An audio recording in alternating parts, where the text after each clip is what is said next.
I thank Ms. Sood for her very, I think, useful, down-to-earth statement.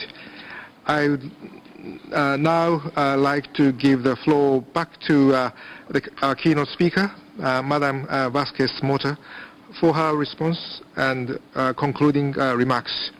You have the floor, Madam Vázquez. Muy distinguido presidente.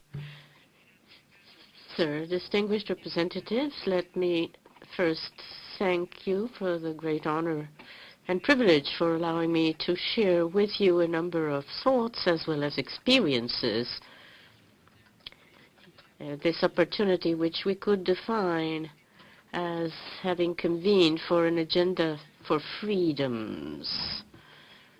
The freedoms of thousands and thousands of women throughout the world. And in so doing, we will be expanding the freedoms of all the other people, the men and young men throughout the world. It would be pretentious perhaps for me to claim that I can answer all the questions here, but perhaps I can share some further thoughts with you.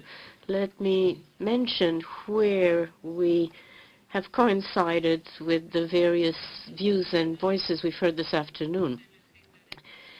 The major challenge is in quality education. We've heard the importance of having flexible timetables and education in terms of formal and informal schemes for education, how to provide incentives to girls to learn mathematics and the world of science ever since early youth.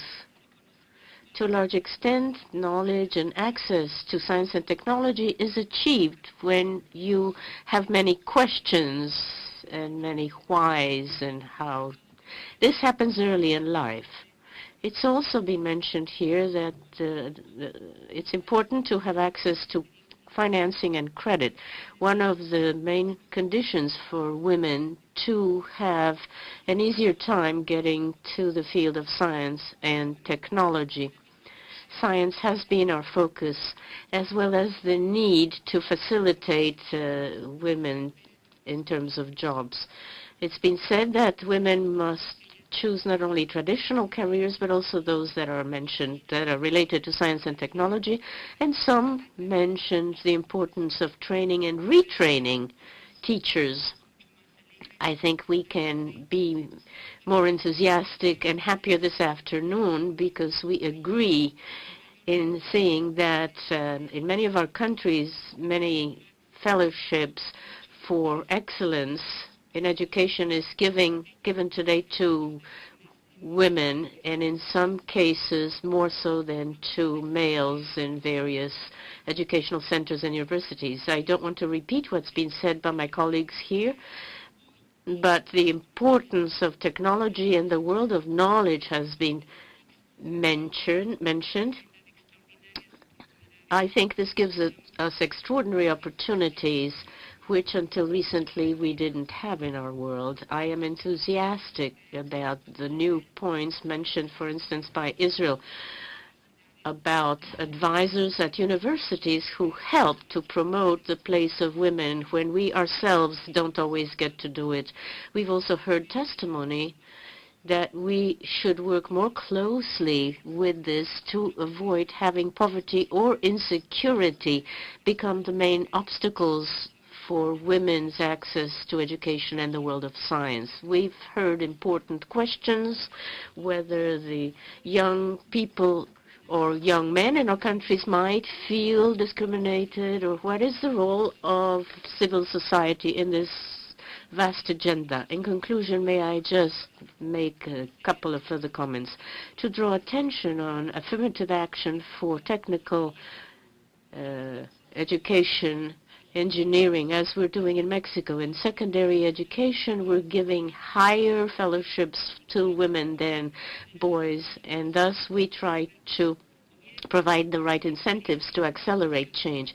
In my experience as Minister for Education in Mexico, I was able to work together with Mario Molina, our Nobel Prize winner, to incorporate in schooling science at an experimental level, not in textbooks, not something you memorize, which we know today doesn't lead to the kinds of achievements and goals we are seeking, but a more practical form of this.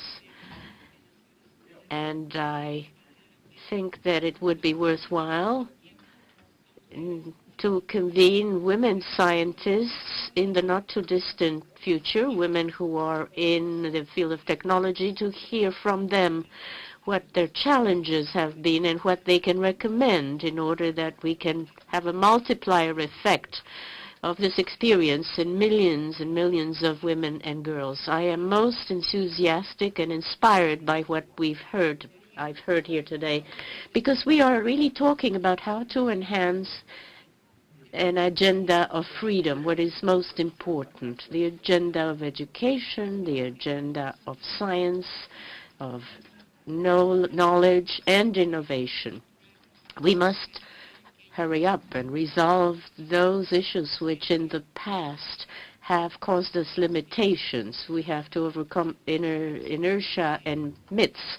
Once we get to work on this, we will have more energy to deal with our future, that is to say, really to truly deal with science, with knowledge, with technology. Today, it's an afternoon when we've had some answers and many, many questions, many of which have not yet been resolved. But fortunately, today we have common ground on what is perhaps the best course. And finally, let me say that every woman who crosses the bridge to science and technology will mean that we're achieving a better society for men and women and children.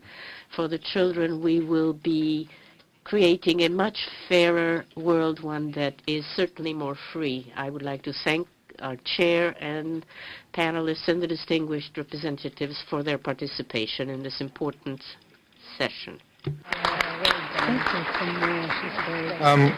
Thank you very much, Madam Vázquez Mota, for your statement.